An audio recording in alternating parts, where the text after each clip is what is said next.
Trails and short hikes are an awesome way to get out of the house and experience the outdoors with your dog. Today, I've got 15 tips to make that as enjoyable as possible, coming up.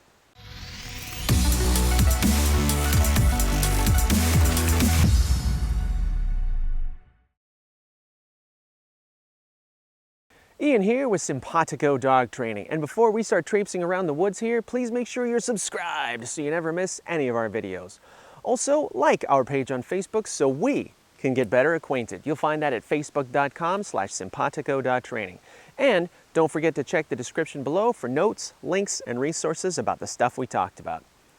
Now, we are here today at Personius Woods, which is the dog-friendly area of the Tanglewood Nature Center in Elmira, New York. There are 5 trails here ranging from about a quarter mile to just under 2 miles. I'm here today with my 9-year-old Boston Terrier Bobo, and we are going to do the Cottontail Trail. Before you embark on your little mini adventure, you need to think a little bit about the stuff you're going to wear, use, and bring. So tip number 1 is to gear up right. Make sure both you and your dog are equipped properly for the day's adventure. The regular hardware you use may not be the best thing in every instance. Be flexible and approach each adventure as its own little thing. For dogs, you'll want to use a flat collar or a body harness. Front hook harnesses restrict some motion in the shoulders, so a body harness is the safest, most secure option. If your dog doesn't walk well on a leash, then a front hook harness is the best choice for you, in which case you'll want to stick to flat trails on firm ground. Use a solid leash. If your dog is well trained, a retractable leash will give them a little more space to have fun. There is a caveat to using one though. Now, a lot of trainers out there, and even some on YouTube, say that the best way to use a retractable is to throw it in the trash. I personally think that that's superficial problem solving. A retractable leash is a tool, and like any tool, there are proper ways to use it and improper ways to use it, and there are skilled users and unskilled users. You have to take into account your handling skills and how well behaved your dog is. If your dog is not well behaved and does not respond to commands amidst distractions, you should not use a retractable leash. Also, use a seat cover and some kind of car restraint for your dog. This will keep your dog safe during the drive and your car clean after the hike. Tip number 2, identify. Guys, things happen. Collars break, leashes drop, harnesses slip off.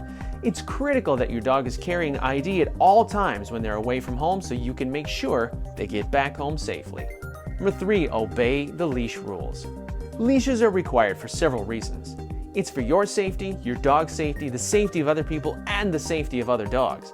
There are countless variables in a public setting that you cannot predict. No matter how good you think your dog is, it's not always about your dog causing the problems. Sometimes it's other people, other animals, and factors you never even dreamed of. Also, just because your dog is friendly doesn't mean all dogs are friendly.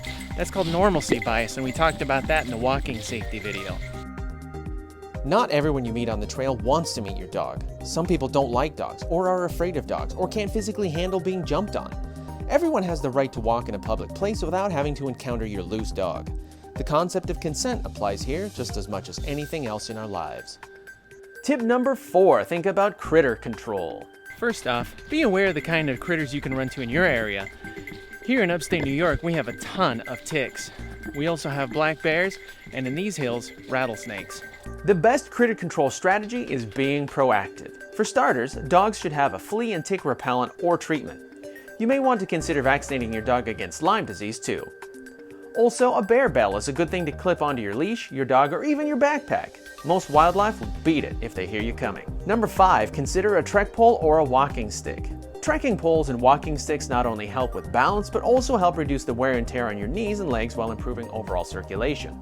Don't forget to think about first aid. A good first aid kit isn't just for the dog, it's for you too. There are occasionally going to be nicks and scrapes, bites and stings, and minor irritations. There may potentially be more serious cuts and scrapes if you or your dog take a tumble, which is always more likely if you're managing a dog on a leash.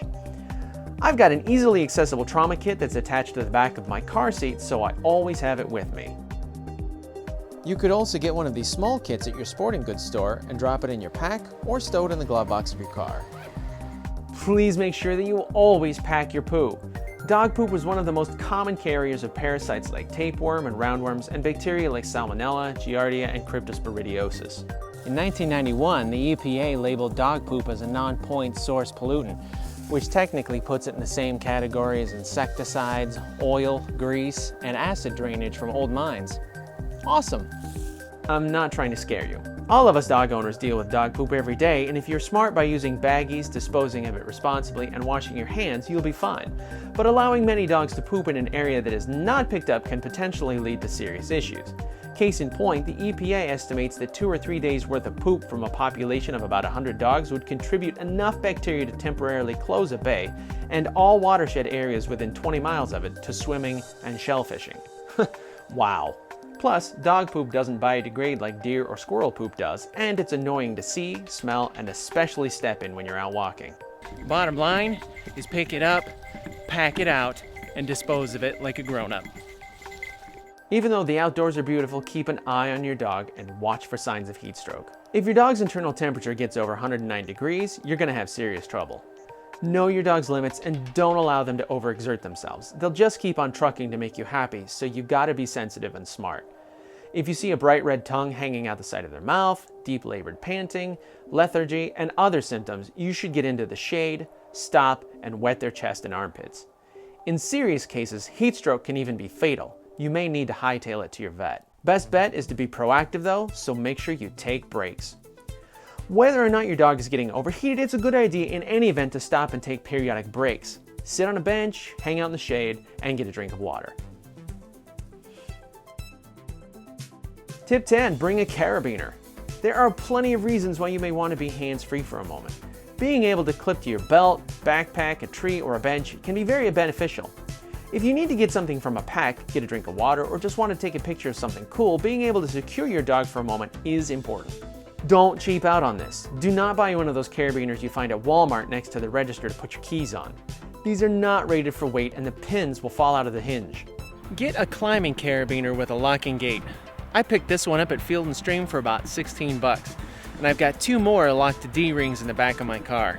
Train a bomb-proof recall. Having your dog come when you call is not just a basic skill, it's a potentially life-saving one. A fun way to proof recalls is to have your dog come to you every so often during your walks.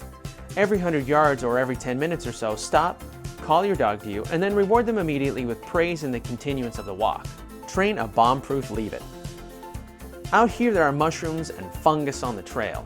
In the fall like this, you might not see them amongst the leaves, but your dog's nose will sniff it out. There's also mistletoe, poison ivy and poison oak, sumac, not to mention wildlife. Don't just practice your leave it inside in the kitchen. Take it outside and proof it with distractions while you're in motion. 13, bring a towel. If there's dirt, mud, or snow on your dog, a brief toweling down will be a necessary step before they get into the car. Wiping them off is also a good time to do a post-adventure assessment. Use this time to check for ticks, most importantly. You should have a tick remover in your first aid kit, or at least one that you brought along. Also, look for burrs, cuts, and allergic reactions. Immediate issues can be addressed with your first aid kit. Make a note of other stuff to take care of when you get home. Finally guys, the last one is just be an ambassador for dog owners. Don't let your dog trample vegetation off the trail, don't let them chase small animals, don't let them harass other people out walking, and definitely don't let them leave poop everywhere. Having our dogs in places like this is a privilege and a responsibility, so we need to act accordingly. Privileges can be taken away if there are too many incidents involving off-leash dogs and dog poop being left behind.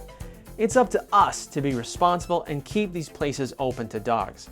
There aren't enough places as it is, so set an example of what responsible dog ownership should look like.